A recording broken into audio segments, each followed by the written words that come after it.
Assalamualaikum warahmatullahi wabarakatuh. Wassalamualaikum warahmatullahi wabarakatuh. Kembali lagi di podcast Brilian, podcastnya Semansa Family. Oke Brilian, kali ini kita kedatangan gue star yang luar biasa dari SMA Negeri 1 Cepu.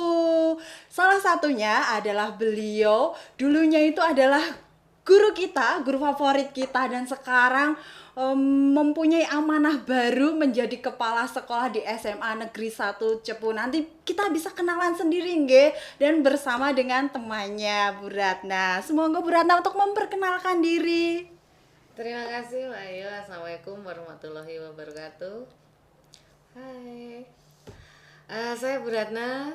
Perkenalkan, dulu saya dari SMA Negeri 1 Sragen, dan sekarang saya diamanai di SMA Negeri 1 Cepu sebagai kepala sekolah. Saya didampingi Pak Andika selaku wakil kesiswaan SMA Negeri 1 Cepu. Pak Andika bisa berkenalan sendiri, monggo. Iya, selamat pagi. Perkenalkan, saya Yanur Andika, SPD dari SMA Negeri 1 Cepu. Saya mendapatkan amanah dari beliau Ibu Bekti Rani Timur Astuti selaku kepala sekolah sebagai wakil kepala sekolah bidang kesiswaan. Oke, gue star kita kali ini luar biasa brilian. Nah, Bu Ratna, dulu kalau kita saling akrab itu biasanya kita memanggilnya Bunda kepala sekolah. Sekarang Bunda kepala sekolah, dulu berangkat dari guru penggerak angkatan 4.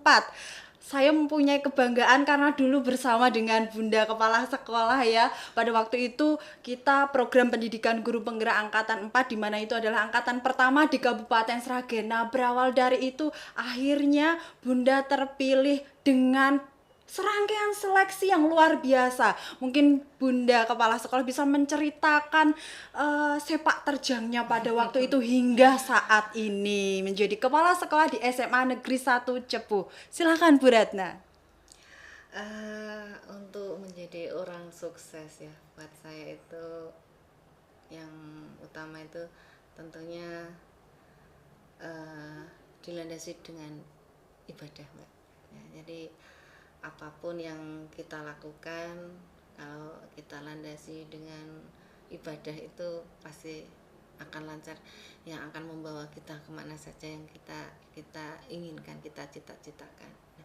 Selain dari itu tentunya adalah tanggung jawab, komitmen bahwa kita itu mau kemana gitu kan ya, kita arahnya mau kemana, itu yang harus kita atur hidup kita. Kalau kita memilih untuk misalnya menjadi kepala sekolah begitu ya, kita harus belajar dan bertanggung jawab terhadap komitmen itu ya.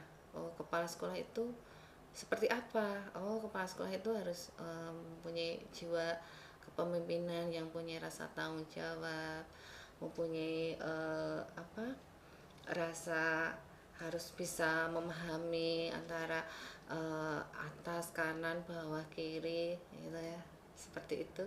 Nah, itu kita belajar di situ dengan penuh tanggung jawab, dan kita punya komitmen untuk bahwa saya untuk bisa sukses seperti ini itu ya itu tadi, kita punya tanggung jawab terhadap apa yang kita inginkan, seperti itu.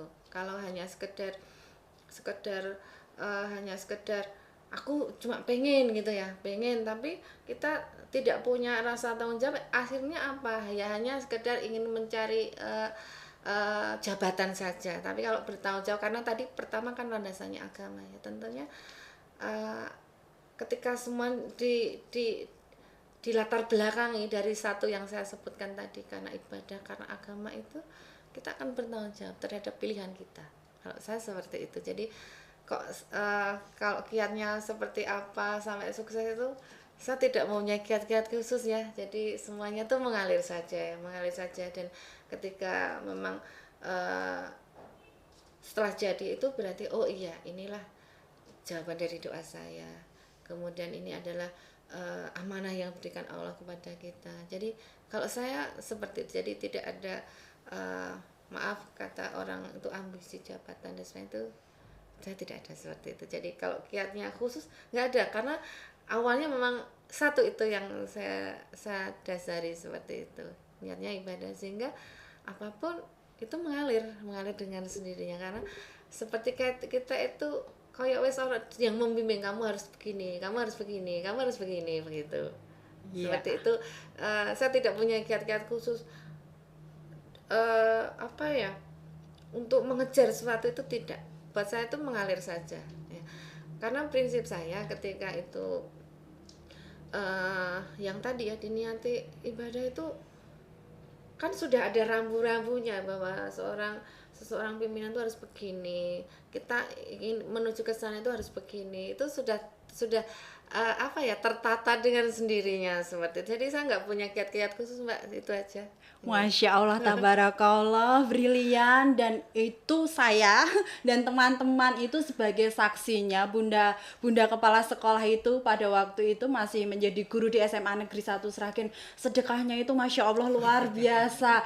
Kucingnya saja beranak, brilian. Kita itu dikasih bancaan syukuran. Apalagi kalau putra-putranya atau Pak Agung suaminya atau Bu Ratna sendiri itu sedang mempunyai hajat, itu sering sekali Bunda kepala sekolah itu memberikan banyaklah imbasnya kepada kita yang luar biasa. Dan beberapa hal lagi yang saya ingat itu, Bunda kepala sekolah itu memberikan Al-Qur'an itu kepada peserta didik yang masih sekolah di sini, dan itu dibaca terus Al-Qur'annya. Mungkin itu adalah salah satu amalannya yang terus mengalir. Semoga nanti Bunda dimudahkan ke depannya ya, seperti itu. Dan ketika pendidikan program guru penggerak itu berlangsung, itu Bunda juga memiliki banyak sekali ilmu yang pastinya sekarang diterapkan ya Bunda ya, yang aset based thinking, terus apalagi masih banyak sekali. Dan salah satunya podcast ini kita dulu itu juga berawal dari program pendidikan guru penggerak. Kita belum punya ruangan ya Bunda pada waktu itu. Di perpustakaan. Iya, dimanapun tempatnya kita gunakan, kita manfaatkan. Oke, kita dari Bunda beralih ke Pak Andika. Pak Andika mungkin bisa menceritakan, saya itu melihat pertama kali SMA Negeri 1 Cepu di video itu ada maskotnya, itu berupa apa, bagaimana ceritanya, mungkin bisa diceritakan Pak Andika. Oke, terima kasih Bu. Ini kebetulan ketika itu saya diamanai oleh kepala sekolah sebelumnya, kalau nggak salah itu dulu waktu zamannya Pak Didik, itu kami di tim humas itu diberikan tugas untuk membuat visi misi, sekaligus kita mempunyai ide di tim kesiswaan itu membuat maskot. Maskot yang kita buat ini namanya Ramansa. Itu diambil dari Turangga Semansa. Turangga itu kuda, karena kuda itu menjadi ikon dari SMA Negeri 1 Cepu. Semansa nama sekolah kami. Kenapa kok kita mengambil kuda? Karena di situ ada filosofinya bahwa kuda itu selalu bekerja keras, penuh semangat, dan bisa menyelesaikan tugas-tugas yang diberikan kepada si kuda tersebut. Makanya kita mengambil gambar kuda dengan menggunakan seragam OSIS, itu merupakan identitas dari anak SMA. Masya Allah, ternyata itu ada ceritanya, ada filosofinya yang mengena. Dan saya sampai sekarang masih penasaran, yang di dalamnya itu orang yang ketika itu bisa bergerak seperti badut itu. Iya, itu anak-anak kita. Oh, oke. Jadi setiap kali ada event itu dihadirkan, ditampilkan, iya. Seperti itu. Brilian. Mungkin kita harus punya, ini PR kita. Bisa ditiru. Ya, tadi Bunda juga mengatakan bahwa ada salah satu murid, dan semalam saya juga menstalking, kepo Instagramnya SMA Negeri 1 Cepu, salah satu siswi yang dikirim ke Cina. Mungkin bisa diceritakan Bunda biar kita itu juga termotivasi. Itu namanya Mbak Rizky ya. Mbak Rizky itu atlet lari ya. Kemarin sebelum ke Jepang China itu mewakili ya, jadi di Solo ya Pak Dika ya. yang pertama terakhir di Semarang, di Semarang, tingkat kemudian provinsi. di Solo tingkat nasionalnya. Sebenarnya di kita di Cepu itu ada 2 siswa ya yang sampai di tingkat nasional, cuma yang satunya tidak juara 1, ya, jadi di juara 2 ya. Jadi memang untuk SMA 1 Cepu Mbak itu atletiknya memang maju ya. Jadi tadi kita sampaikan bahwa kita arahnya nanti mau buka untuk kelas olahraga seperti itu, karena memang anak-anak yang berpotensi di olahraga lumayan banyak di sana. Ya, manfaatkan aset based thinking itu tadi Iya, nggih Bunda iya, Kepala betul. Sekolah. Dan yang namanya berprestasi itu tidak hanya berwujud akademik, Betul, non akademis betul, juga iya, itu juga selaras dengan implementasi kurikulum merdeka. Betul, Jadi iya. sesuai dengan potensi, minat, bakat siswa. Nanti jadi semakin banyak yang juara nggih Bunda. Ya, jadi begini Mbak Ayu, di Cepu saya tuh ketika ada pertemuan orang tua ya, saya pertemuan orang tua tuh saya sampaikan bahwa memang keberhasilan anak itu tidak hanya dari segi akademik, jadi dari segi non akademik itu juga bisa membawa kesuksesan untuk anak didik kita ya. Jadi untuk yang non akademik itu juga tidak hanya olahraga. Jadi kalau di Cepu itu kesenian juga maju di sana. Iya. Kita punya yang namanya anak di SMA 1 Cepu tuh pasti bisa gitar. Wow. Ya, semuanya pasti bisa gitar. Dan bahkan karena di sana semua anak bisa gitar, kepala sekolahnya pun belajar gitar sekarang. Oh, sudah berjalan berapa lama ini Bunda? Ini kita baru sampai kuncinya sampai 3 kunci saja. Luar biasa loh. Iya, 3 kunci. jadi saya di Cepu itu sudah bisa gitar, walaupun lagi itu 3 Masya kunci begitu. Karena terpacu ya, jadi yang disampaikan tadi benar bahwa lingkungan itu akan membawa kita gitu. Iya. Di mana kita berada di lingkungan itu kan yang membentuk kita. Iya. Gitu. Jadi apa yang kita punya pengetahuan ketika kita belum datang, kita terapkan di tempat kita yang baru itu nanti akan saling berkolaborasi begitu ya. Tidak bisa kita memaksakan pengetahuan kita terapkan, itu tidak bisa. Kita harus melihat potensi daerahnya seperti apa, nah itu baru kita kolaborasikan dengan ilmu secara teori yang kita dapatkan. Iya, kembali lagi ke aset based thinking tadi nggih Iya, Bunda. Jadi iya. manfaatkan aset yang ada di daerah Cepu itu ada apa, dan tadi juga Bunda ngendiko ada tata boga, mungkin bisa diceritakan itu sebuah jurusan atau bagaimana? Oh gitu nih. Jadi gini,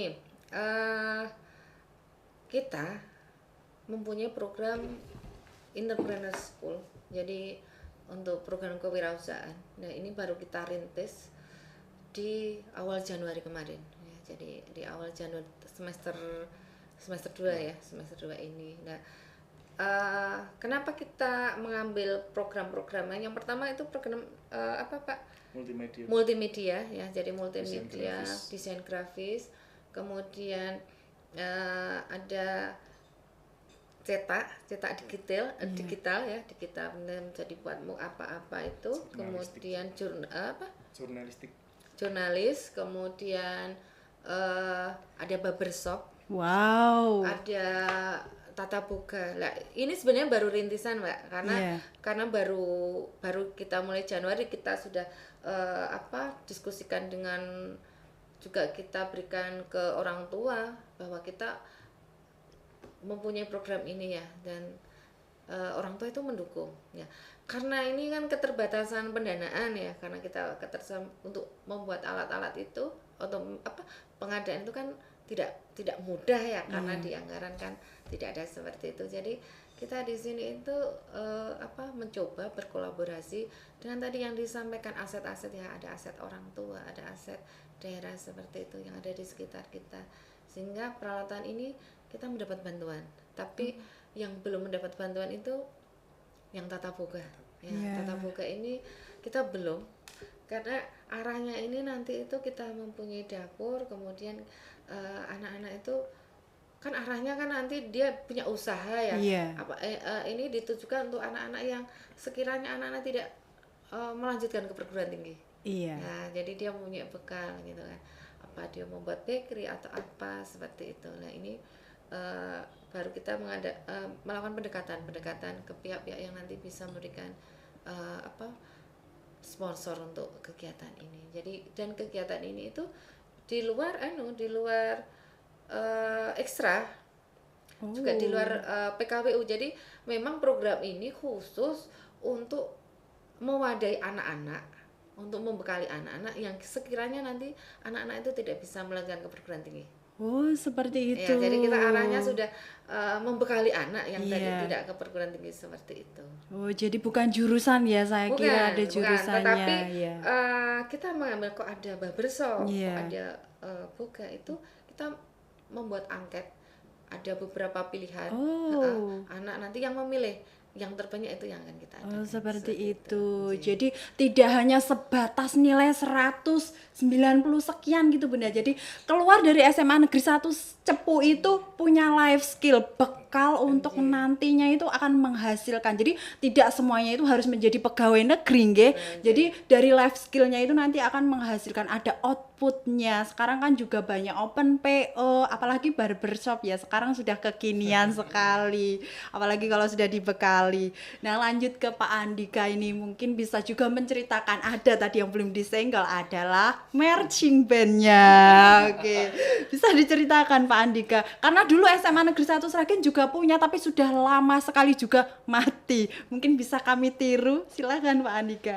Begini, awalnya semuanya memang di SMA Negeri 1 Cepu itu namanya memang awalnya marching band. Yang marching band dalam artian itu kan beda dengan drum band. Kalau marching itu lebih ke pada musiknya, tapi kalau drum band itu lebih pada ke performan. Dan awalnya berdirinya marching band ini sebenarnya sudah lama. Sebelum saya ke sana itu marching band sudah ada, tapi begitu saya masuk di SMA Negeri 1 Cepu, ketika itu saya masih menjadi wakil staf dari kesiswaan. Itu melihat video-video yang ada di Akpol, dan kebetulan pada saat itu ada Akpol itu ya istilahnya seperti magang di sekolah-sekolah. Kita mendapatkan kesempatan untuk menimba ilmu berkaitan dengan performan dan termasuk juga pembuatan peralatannya.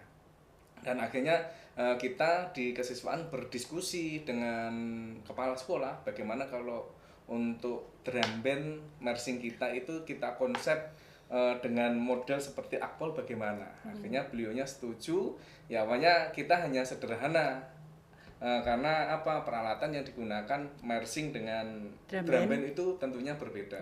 Karena yang dibutuhkan kan performa, tentunya alat-alatnya juga lebih banyak. Akhirnya dari situ mulailah kita mencoba anak-anak belajar membuat peralatannya, karena mungkin ada yang bisa diputar-putar dan sebagainya kan, itu kalau hanya stick biasa kan tidak bisa.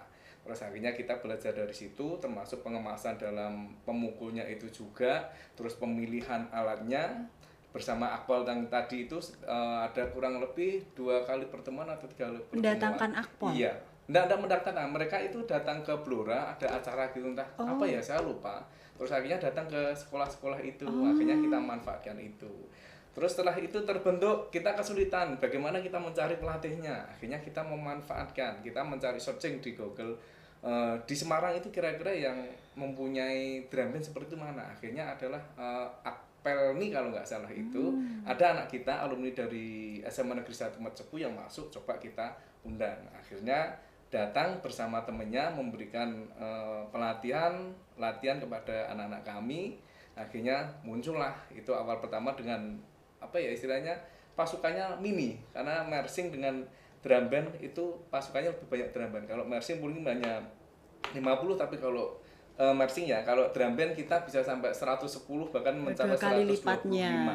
Ya, terus akhirnya dari situ setelah anak-anak mendapatkan bekal dan yang pelatihnya itu akhirnya kan sudah lulus, mereka terus berlayar. Akhirnya kita memanfaatkan dari kakak-kakak tingkatnya yang apa itu sudah pernah mendapat pelatihan itu, memberikan pelatihan kepada adik-adiknya, dan sampai sekarang terus akhirnya kita sudah mendapatkan pelatih yang dulu mereka itu juga alumni dari SMA Negeri 1 Cepu, maka jadilah sampai sekarang ini. Dan beliau kebetulan juga sangat mendukung sekali dengan kegiatan tersebut. Akhirnya ya sudah berjalan sampai sekarang, dan itu sudah menjadi ikon kalau di Kabupaten Blora, karena mungkin itu satu-satunya sekolah yang mempunyai drum band.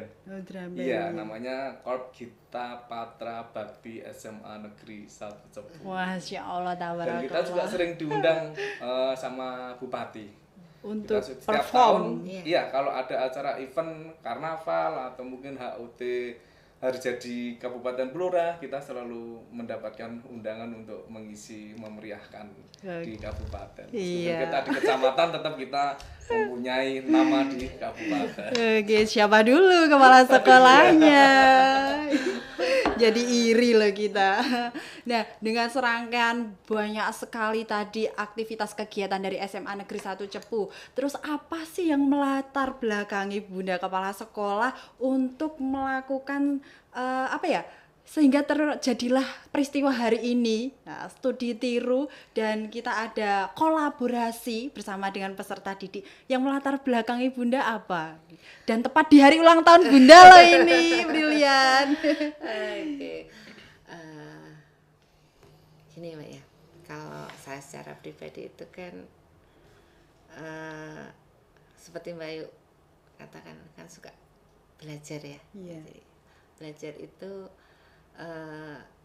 lebih baik itu kalau kita itu langsung ya, kita itu merasa pandai itu kan yang menilai itu kan orang lain ya, tidak diri sendiri. Jadi kita tidak bisa mengatakan aku pinter gitu kan, aku ki pinter, aku iso apa, tapi ketika itu kita berada di luar diri kita, ternyata kita tidak ada apa-apanya. Jadi makanya saya tuh suka sekali belajar bersama orang lain seperti ini ya, studi tiru ini, karena studi tiru itu yang seperti juga disampaikan Bapak Kepala Sekolah dari SMA 1 Sragen, tidak ada orang yang sempurna ya. Pasti dari sisi manapun tuh pasti ada sesuatu yang kita tidak bisa, kita tidak mampu, kita tidak punya seperti itu. Jadi perlunya kita itu mengenal orang lain ya di luar kita, supaya kita itu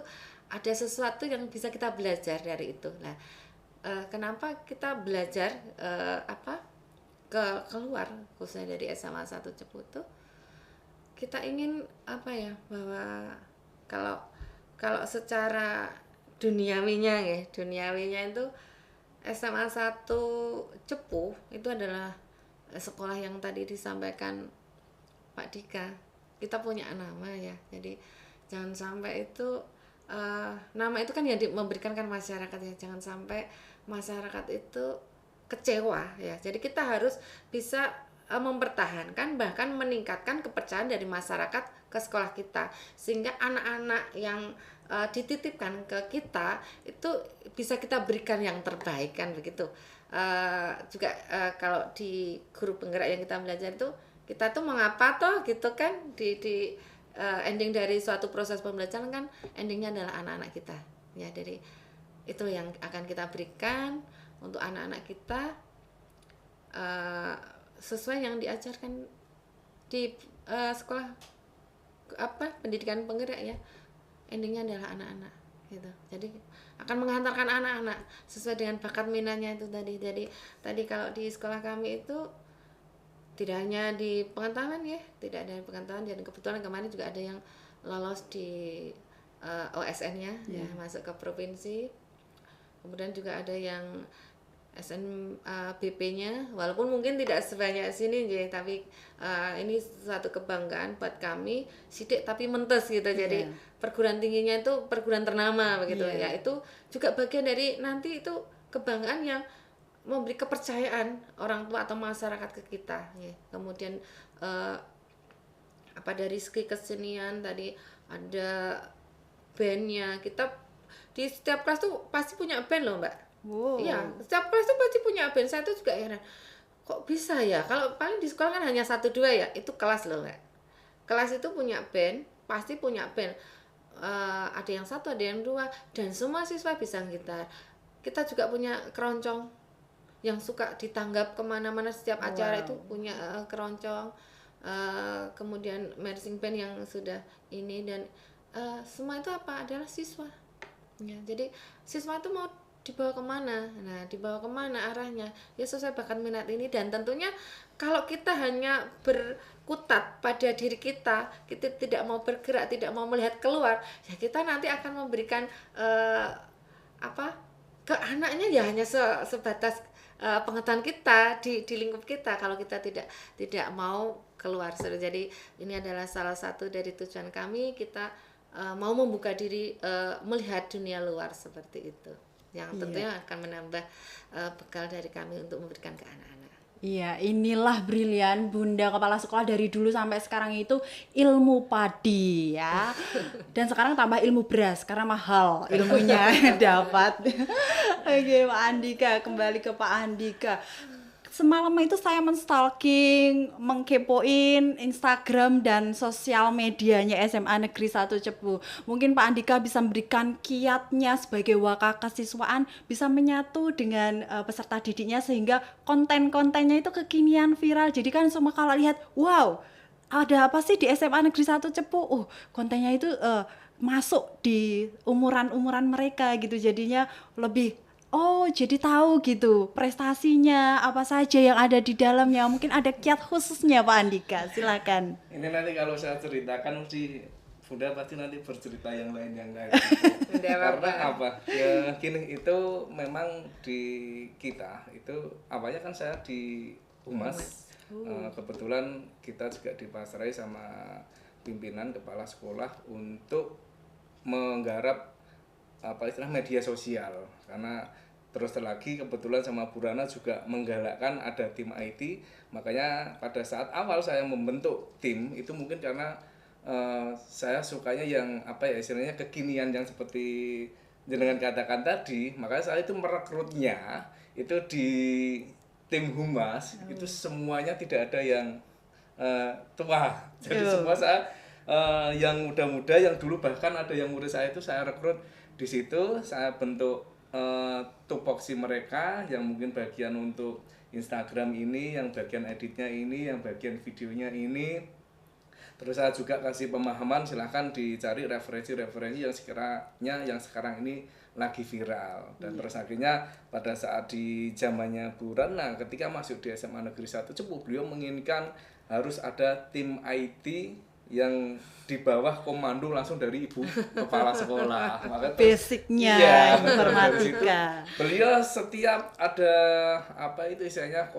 istilahnya beberapa hari kok macet tidak ada postingan, beliaunya langsung menegur langsung yang bersangkutan. Akhirnya kita bergerak. Akhirnya dari situlah kita menjadi terbiasa bahwa setiap momen harus kita abadikan. Karena beliaunya juga pernah bilang ketika kita menyodorkan proposal ke suatu perusahaan, yang mereka lihat pertama kali adalah media sosial kita, website kita, sehingga nanti dari situ mereka bisa mendapatkan informasi berkaitan dengan prestasi-prestasi dari sekolah itu atau mungkin kegiatan-kegiatan yang ada di sekolah itu. Maka dari itu sampai sekarang pun juga tim Humas saya itu saya gotong di tim IT. Masya Allah. Sehingga saya bisa menstalking, mengkepoin gitu Pak Andika. Nah, Pak Andika sebelum menutup dari versinya Pak Andika, mungkin apakah ada perubahan yang signifikan dari yang sebelum Bunda datang sampai sekarang Bunda hadir? Bisa diceritakan mungkin. Kalau saya pribadi berpikir semua pemimpin itu pasti yang seperti dikatakan tadi, tidak ada sebuah kesempurnaan. Kelemahan itu juga ada, kelebihan itu juga ada, di mana yang mereka lakukan, beliau lakukan untuk sekolah tentunya itu adalah sesuatu yang bisa memajukan sekolah. Kalau saya berpendapat tentang Bu Rana ini karena masih muda ya, saya sering berinteraksi dengan beliau itu juga istilahnya wawasannya itu juga kekinian, jadi mengikuti perkembangan yang ada. Maka beliau ini yang paling sangat saya sukai adalah selalu mempunyai ide-ide. Karena beberapa bulan baru di SMA Negeri 1 Cepu itu sudah mendapatkan berapa branding, Bu? 3. Masya Allah. Jadi tidak hanya mendawuhi tapi menyumbangkan ide juga. Tapi ya itu, Mbak, ya ini nyuwun sewu Bu ya. Ketika itu memberikan tugas seperti itu, seakan-akan kita disuruh lari terus. Kencangnya. Iya, sampai ada yang itu program anti kekerasan itu kita 2 minggu Bu ya. Kita berkegiatan itu 2 minggu yang endingnya adalah deklarasi yang dihadiri oleh Ibu Bupati. Beliau ini juga ketika mengadakan segala sesuatu kegiatan itu yang diundang harus yang mempunyai nama, katakanlah wakil bupati, camat, terus Forpinca dan seterusnya. Iya. Jadi seperti kalau beliau luar biasa sekali, dan yang paling terkesan menurut saya beliau selalu memberikan target. Target dalam beberapa hari ini harus sudah selesai. Ketika sudah selesai ada tugas lagi dalam beberapa hari. Nggak habis-habis. Ya, sampai teman-teman bilang seperti ini. Apalagi ya? Bu Rana dikasih tahu kalau ngajak lari kita itu jangan kencang-kencang. Tapi dari situ manfaatnya sangat luar biasa sekali. Saya secara pribadi mendapatkan pengalaman yang sangat luar biasa, belajar dari beliau dengan ide-idenya, dengan petunjuk-petunjuknya. Beliau tuh selalu seperti ini, Mbak. Jadi ketika saya diberikan tugas seperti ini, silahkan dipikir sendiri. Tapi beliaunya tidak terus melepaskan. Tapi ketika saya sudah mentok, katakanlah ya sudah pasrah, nanti segala sesuatunya saya menanggung. Akhirnya beliau nanti dari situ dari beliau itu memberikan solusi. Jadi beliau memberikan kepada Bapak Ibu guru semua keluarga SMA Negeri 110 selalu memberikan sebuah pengalaman pembelajaran yang sangat luar biasa, dan ketika teman-teman menghadapi suatu permasalahan beliau kan memberikan solusi. Itu yang sangat luar biasa dari Masya Allah, sudah sibuk di sekolahan jarak jauh, masih bisa memikirkan hal-hal untuk kemajuan sekolah. Itu yang sangat luar biasa. Brilian. Nah, closingnya untuk Bunda Kepala Sekolah mungkin bisa memberikan motivasi kepada Brilian, bagaimana bisa menjadi orang yang hebat, orang yang sukses, dan orang yang kuat, bisa menghandle rumah dan yang ada di sekolahan dengan jarak jauh loh Brilian. Silakan Bunda closingnya. Ya itu tadi Mbak, saya tuh tidak mempunyai target apa-apa. Semua itu ketika itu semua niat ibadah itu rasanya nyaman saja, mengalir. Jadi tidak saya merasa berat, merasa apa, tidak. Ini adalah bagian dari amanah yang kita jalankan, ya. Itu adalah kewajiban yang kita laksanakan. Jadi saya hanya memanage saja bagaimana. Kalau dulu mungkin kalau dulu deket di Sragen ya, saya bisa masak untuk teman-teman gitu kan. Gitu kan dulu kan sering seperti itu kan ya. Sekarang ya tidak bisa.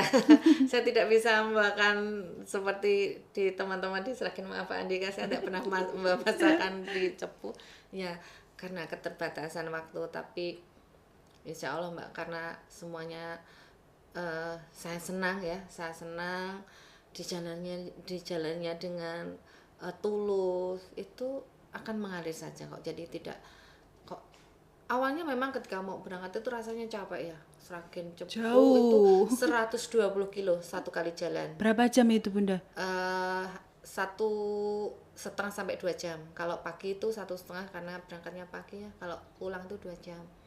Jadi PP itu 220 kilo. Wow. 240 kilo. 240 kilo.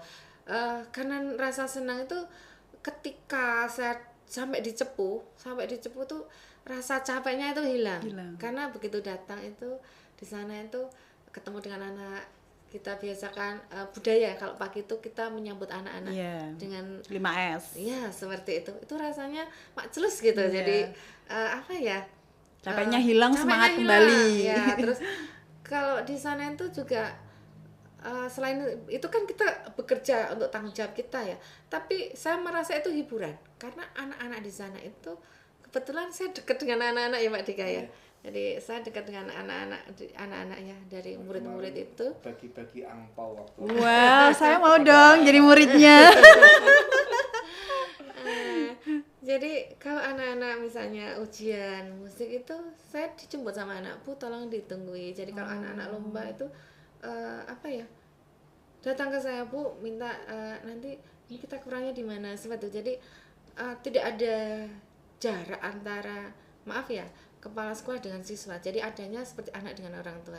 Jadi saya sangat dekat dengan anak-anak, dan anak-anak itu juga merasa enjoy dengan dengan saya, jadi tidak ada kok itu ibu kepala sekolah, justru malah teman-teman bapak ibu guru itu yang agak sedikit pekeo gitu, tapi malah justru sama anak-anak enggak gitu anak-anaknya. Bahkan kalau saya lagi membriefing anak terlalu keras, beliaunya marah. Oh, jangan galak-galak mesti gitu. Padahal nggak galak tapi tegas gitu ya Bapak. Itu tadi brilian. Jadi sangat mengimplementasikan kurikulum Merdeka. Jadi program pendidikan guru penggerak yang Bunda Kepala Sekolah itu dapatkan itu benar-benar diterapkan seperti tadi, tidak ada jarak dan sekat. Jadi padahal itu nanti Bunda itu masih banyak sekali pekerjaannya, tapi masih bisa menyempatkan untuk mendampingi siswa. Itu motivasi yang luar biasa loh kalau kita itu ditunggu oleh kepala sekolah kita. Jadi jangan sampai saya mengecewakan kepala sekolah, kemarin sudah ditunggui, itu suatu percikan semangat yang luar biasa seperti itu. Dan semoga kita dipertemukan kembali nggih Bunda Kepala Sekolah Pak Andika. Jadi tidak hanya saat ini saja, semoga next time kita dipertemukan, mungkin SMA 1 yang kecepu. Monggo saja. Sekali itu. Oke, kita cukupkan sekian pertemuan kita pada hari ini. Terima kasih Bunda Kepala Sekolah, Bunda Ratna, Bapak Andika sebagai Wakil Kesiswaan SMA Negeri 1 Cepu. Terima kasih untuk semua seluruh bagian dari SMA Negeri 1 Cepu atas kehadirannya. Mohon maaf atas segala keterbatasannya. Terima kasih. Kita cukupkan sekian. Wassalamualaikum warahmatullahi wabarakatuh. Dan nantinya kita akan berada di podcast Brilian. Podcastnya Semansa Family. Terima kasih.